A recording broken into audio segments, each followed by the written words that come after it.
એક વહુ સવારથી સાંજ સુધી બીજા માટે જીવે છે અને સાંભળવા શું મળે છે? તું કરસ જ શું? ભગત કાકાના છોકરાને વહુ જો કેટલો કરિયાવર લાવી છે, ગાડી એ આપી છે. આમની કમ્પેરિઝન ક્યારેય ખતમ નહીં થાય. હું લગ્ન કરીને આવી એ એમના માટે મહત્વનું નથી, પણ કેટલો કરિયાવર લાવી ને એ મહત્વનું છે.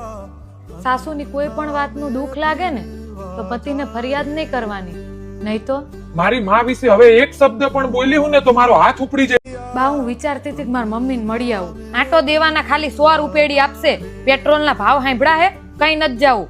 હું ખતમ થઈ જઈશ પણ આમના મેણા ખતમ નહીં થાય.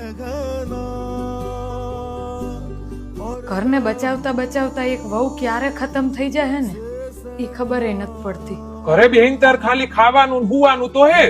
હવે આમને કોણ સમજાવે કે મારવા પીટવાને જ વાયલન્સ ના કહેવાય, નીચા દેખાડવું એને પણ વાયલન્સ જ કહેવાય. કઈ ઝઘડો થતો નથી, પણ જો ક્યારેક થઈ ગયો ને તો ઈ તો નાના છોકરા જેવો હે. તું સંભાળી લે ને. એમનો 30 વર્ષનો છોકરો એમના માટે બાળક હે અને 25 વર્ષની વહુ કેવી જોઈએ? મેચ્યોર. હલો મમ્મી, હું આ ખુશ નથી. એડજસ્ટ કરવું પડે બેટા. લગન કઈ સજા થોડીક કહેવાય. સજા નથી તો પણ કેટલી સ્ત્રીઓ સજા ભોગવી રહી છે. પ્રેમ, સેફટી અને રિસ્પેક્ટ એ કોઈ અહેસાન નથી, એ તો દરેક સ્ત્રીનો અધિકાર છે.